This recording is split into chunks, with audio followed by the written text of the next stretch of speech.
We did this in a report towards the end of last year that we called The Future of Manufacturing, very grand title, but with some pragmatic information within it.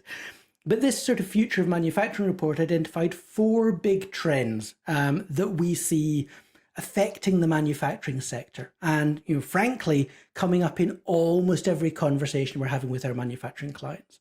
And so those 4 big trends are, firstly, the need to combine physical products, the machines we've been making for centuries, with digital capabilities of various kinds.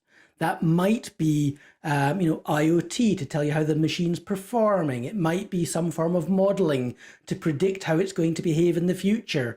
It might be a digital twin. But this combination of physical product and digital capability, one that's becoming increasingly important in the manufacturing sector.